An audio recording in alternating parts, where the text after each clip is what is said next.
बहुजन India news today मध्ये आपलं स्वागत आहे. आता जाणून घेऊया ताज्या घडामोडी. आपण पाहत आहोत बहुजन इंडिया न्यूज टुडे. चला तर पाहूयात आजच्या ताज्या बातम्या. रहिमापूर पोलीस ठाण्याच्या हद्दीत अल्पवयीन मुलीचा विनयभंग. पोस्को अंतर्गत गुन्हा दाखल. 4 अल्पवयीन आरोपी ताब्यात. अंजनगाव सुरजी प्रतिनिधी. बाहेरगावी शिक्षण घेत असलेल्या 14 वर्षीय जुळ्या बहिणींचा पाठलाग करून एकाने हात धरून विनयभंग केल्याची गंभीर घटना रहिमापूर पोलीस स्टेशन अंतर्गत विहीगाव येथे घडली. या प्रकरणी पीडित मुलीच्या तक्रारीवरून रहिमापूर पोलिसांनी पोस्को कायद्याअंतर्गत गुन्हा दाखल करत 4ही अल्पवयीन आरोपींना ताब्यात घेतले आहे. उन्हाळ्याच्या सुट्टीसाठी गावी आलेल्या जुळ्या बहिणी जेवणानंतर दिनांक 29 रोजी रात्री 8:30 वाजण्याच्या सुमारास विहीगाव फाट्याकडे फिरण्यासाठी गेल्या होत्या. डांबरी रस्त्याने परत येत असताना त्यांच्या पुढे 2 आणि मागे 2 असे 4 मुले चालत होते. या मुलांनी अश्लील इशारे आणि हावभाव करत मुलींना त्रास देण्यास सुरुवात केली. घाबरलेल्या बहिणींनी मध्येच लागणाऱ्या काकांच्या घरी थांबून काही वेळ थांबण्याचा प्रयत्न केला.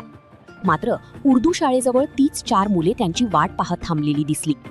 एका आरोपीने "वो आगे उनके पीछे चलो" असे म्हणताच दुसऱ्या आरोपीने पुढे येऊन पीडित मुलीचा हात पकडला. मुलीने हात झटकून बहिणीसह जवळच्या मंदिरात धाव घेतली आणि तेथील महिलेला घटना सांगितली. मंदिरातून बाहेर पडताच रस्त्यावर पुन्हा एका आरोपीने मुलीला अडवून "मुझे तू पसंद है, तेरा क्या कहना है" असे म्हणत त्रास दिला. दोन्ही बहिणी घरी पोहोचल्यावर वडिलांना संपूर्ण प्रकार सांगितला.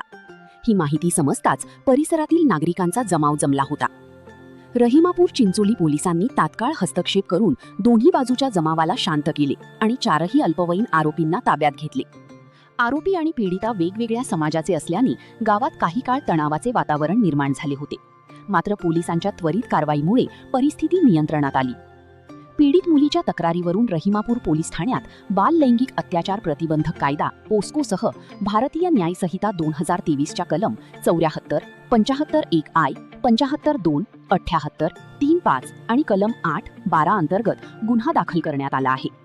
ठाणेदार अनंत वडतकर यांच्या मार्गदर्शनाखाली पोलिसांनी तपास सुरू केला आहे. आज सायंकाळी विहीगाव येथे शांतता कमिटीची बैठक घेण्यात आली. यावेळी विभागीय पोलीस अधिकारी मनीष ठाकरे, रहिमापूर ठाणेदार श्री वडतकर व गावातील प्रस्थापित नागरिक पोलीस पाटील उपस्थित होते. यावेळी विभागीय पोलीस अधिकारी मनीष ठाकरे यांनी सांगितले की गावात शांतता व सुव्यवस्था राखण्यासाठी सर्वांनी सहकार्य करा. कोणत्याही अफवांवर विश्वास ठेवू नका. जर कोणी कायदा व सुव्यवस्था अबाधित राखण्यास प्रयत्न केला तर त्याविरुद्ध कायदेशीर कारवाई करण्यात येईल असे सांगितले. आपण पाहत आहोत बहुजन इंडिया न्यूज टुडे.